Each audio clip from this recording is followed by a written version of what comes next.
After several collaborative workshops where the Maersk team shared great insights into their processes and some of the key points that they were facing, we narrowed down two different scenarios as part of this agentic workflow: the delivery order request and the documentation release. These use cases have two things in common. One, we want to try to avoid as much as we can case duplication. And we want to handle all the communications with the customer to obtain the right information before we create the case, making sure that the documents and the information we receive are valid and accurate. Because in the end, what we want is by the time this case reaches the human agent, they already have everything what they need, from the right data to potential resolution notes and even cross-sell and upsell opportunities. These two use cases, you can see it in detail in this specific mirror floor. You will be able to see every step that we are taking and which AI agent is controlling that information in this design. However, today I want to do something a little bit different. Of course, I want to show you a demo, but I want as well to show you the ecosystem the ServiceNow can bring to your teams. All these AI components, it will be available to you. For the demo, what we are going to be seeing is three different personas.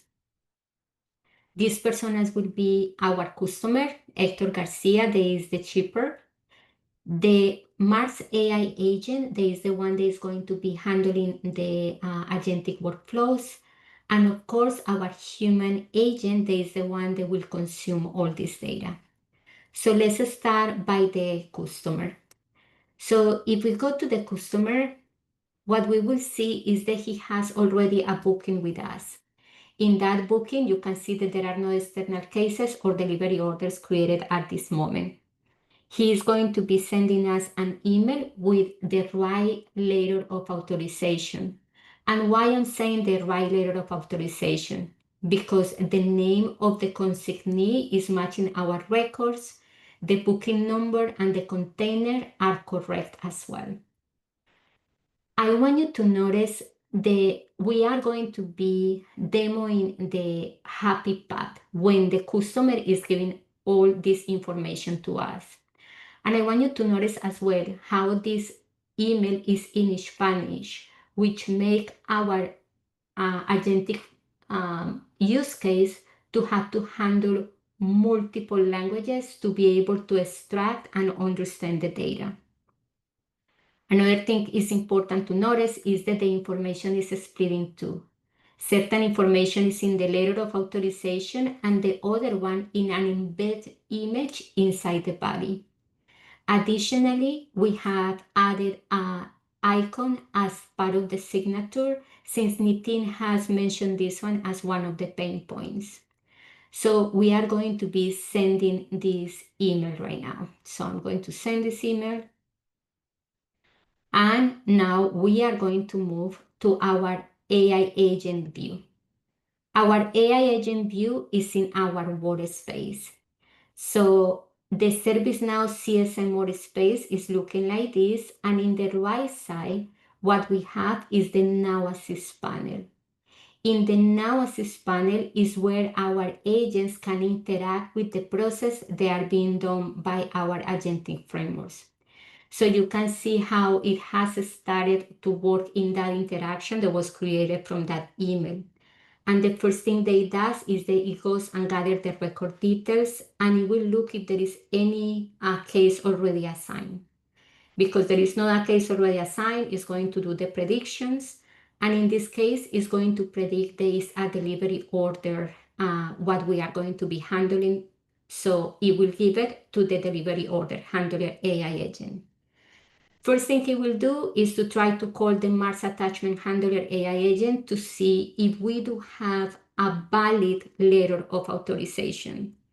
If the document is a valid letter of authorization, What it's going to do is that it's going to communicate to us that all the records are valid. If not, it will send an email requesting for it. In this case, all the attachments are valid, so it will continue the execution. Now, what it needs to do is it needs to extract the data from those documents. So it's going to call again our attachment handler AI agent, and it's going to get all the information from that PDF as well as the embed image that we have in the body. It's going to make sure that it's going to show it to us. This AI agent is fully autonomous, so all the data they is showing is just for information. It's not expecting any inputs from the human agent. In this case, we can see how it's extracting all the data from both of the images. And now with that information, it's going to try to see if the data match our records. So it will use our knowledge graph to grab all that information and validate it against it to see if we can proceed. If this information didn't match, it will send an email to the customer requesting for it. At this moment, is going to, since everything match, is going to communicate with other agents, and what it will do is going to try to look if there are any duplicate cases. Do a delivery order request already exist? And in this case, it won't find anything, so it's going to go ahead and it's going to create a new case record. That case record is going to try to find if there are any relevant knowledge articles to be able to suggest the next step to the human agent as well. So it's going to go and gather that, and it's going to update the record with that resolution notes. Now that everything is done, it can go ahead and create the delivery order the delivery order with all the data that it has extracted from the attachments. And it's going to go one step further. It's going to see if there is any products that it can be recommended based on the characteristics of this booking.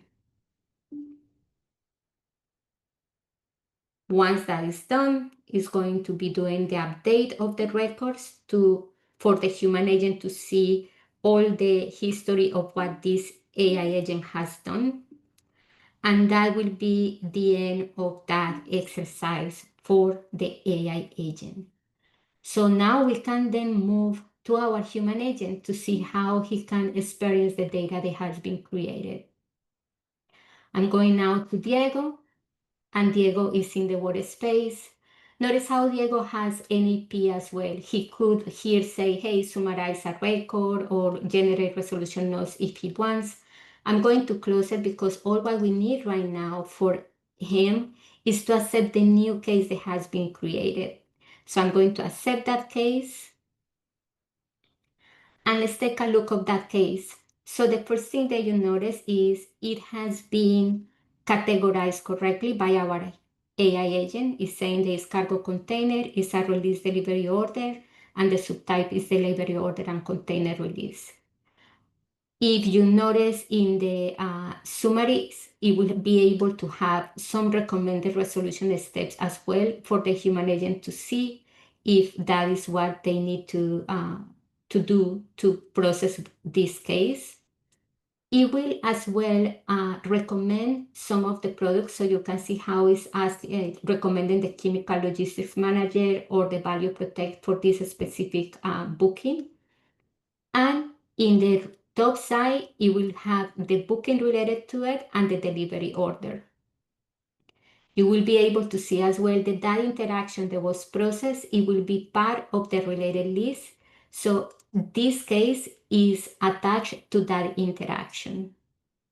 Let's go back for a second and look how that booking looks like as well. And I want to do it in the comparison that we have here. So if we look into the data that we have sent, and based on that data, we compare how that delivery order is looking like. we will be able to see, I'm going to close it here so there is a little bit more roomy. If we look into the delivery order that has been created and I click on it, you will be able to see that the data has been extracted from here. As well, you were able to see the external case that we just created. So this finished that first demo. So I want to take a look of what were the components that make such a complex use case possible. So let me zoom in.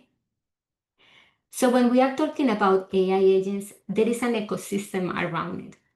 The first one I want to notice is the Now Assist for Document Intelligence.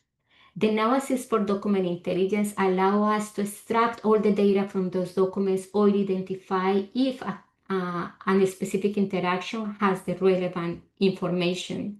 We created two. We created one for the delivery order, and we created another one as well for the release of bill of lading because we need different information. And what Now Assist allow us to do is that now if you go to one of the processes, you even will be able to see from where that data is being extracted from. So you can see, for example, there is the data for the container, or if you go to the next image, you can even see where that delivery address is being gathered from. So Now Assist for Document Intelligence is quite powerful and allow us to manage all those documents out of the box. The other one that is quite impressive is the knowledge graph.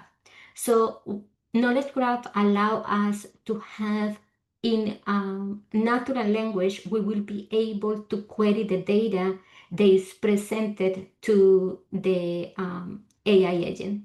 For example, in here I can have something like this. I can remove, I don't need the relevant party type or anything like that. I just need the booking number. So I can, in natural language, to ask the questions to our database. This is the knowledge graph we have created from Maersk. So you can see the containers, the delivery order, the related parties, and so on. The third component I want to mention is the Zero Copy Connect. So all the information about the invoices, what we did is we established a connection with Google BigQuery to be able to bring the invoice. We know the Maersk is using Maestro, and that one is an easy connection to add. At this moment, it's not part of it, but we could add it. And what this allows us, every time that, for example, you are in the booking and you want to go ahead and see the invoices, these invoices are brought up to you in real time. So you can see how it takes a little bit more time loading, and that is because it's a zero copy. This data does not exist in service now. We are bringing it from an external source. Finally, another important component is the skill kit. We created a few skills specifically for Maersk. For example, for identifying the upsell and cross-sell, or even for the duplicate case detection, because when you look into Maersk, really one digit in that bill of lading is the difference between being the same or a different case. And because of that, we created a skill just for that. I know I have provided you quite a bit of data, but I want to finish with something that we think is pretty cool. And that is our A2A. We discussed it with the team, with Maersk teams, and we understand that you have something that is called Maersk Gen 1, Gen 2, and Gen 3. When Gen 1 can be the categorization, Gen 2 can be resolution notes, and Gen 3 can be email recommendation. So as a demo, what we did for you is we created one external AI agent using Microsoft Azure Foundry. That is what you are using. And instead of using our ServiceNow AI agent, we flip it for that external AI agent. And to show you this, what I'm going to be using is one example for the other use case that we implemented, there is the release of bill of lading. So in this case, our customer has sent an email, and what he's doing is that he made a mistake. The booking number that he's really showing in the interaction is not the same one of the receipt of the proof of payment. So let's take a look of this demo. I'm going now to my final demo, and the persona on this one is me, the AI agent developer. So the first thing I did is I went to Microsoft Azure Foundry and I created this demo. There is the Maersk Gen 1. And all what it does is that it will be able to create a classification for documentation or the cargo release. There is the two use cases that we are validating. After I have done that, what I did is I went to my platform, ServiceNow, and I am going to be, in this case, making sure that I will bring that AI agent to my ecosystem. And as you can see, the integration of this is bringing exactly the same ID of the agent created in Foundry. Because I have done that connection, now I can integrate that to one of my use cases. It becomes just one of the AI agents that you can bring to any use case that you are creating in ServiceNow. So here it is, the Maersk Generative AI1, Maersk Gen 1. So I'm going to run the same use case now for the release of bill of lading, and I'm going to be using my playground. The playground is where we, the developers, have the opportunity to build our agentic workflows. And it is super powerful because in this one, we can see all the thoughts that our AI agents are having. And because of that, it's easy for us to debug. So I'm going to select my new A2A. I'm going to process an interaction. There is the one that has the two bill of ladings, and I'm going to start the testing. On the right side, you will be able to see all the thoughts. On the left side is the simulation of the NAP, and on the right side, the graphical representation of each AI agent. So again, it's calling our record handler to bring the data, and there it is. Now it's calling our external Microsoft Azure Foundry AI agent to be able to do the prediction. This is just a UI bug that we have, but it's right now being fixed in this new version, so I'm sorry about that. So it has identified that the documentation handler is the one that should be because it's a release of documentation. So it's going to extract the number of from the content. So it has understood that this is the content. It's going to go ahead and it's going to try to see if there is a relevant, in this case, a relevant proof of payment. And once has done that, it's going to extract the data from the document. So now we can see the booking reference that we know is not going to match. And because it's not going to match, the documentation handler AI agent is going to detect that. So it's going to detect that the numbers are not matching, and because of that, it will send an email to our customer. The email response AI agent is the one that is going to be handling that information. So we can see that it's going to be sending the email. It will gather the template. They will have exactly the disclaimer that this is AI generated as Mars requested. And once it finishes, it's going to update the record with that information. Just like the regular process that we already saw, that is the way that is going to be handled in here. The great thing is that this provides us insights of how it looks. So if I go back now to my email, I should have gotten an email with that information. So let's go to my inbox, and here it is. So if we look into this email, it's saying the booking numbers values in the email and the document do not match. So this is really a representation of how our our AI agent fabric can bring external AI agents that you can just simply adapt to our use cases. That is the end of this demo. Thank you so much.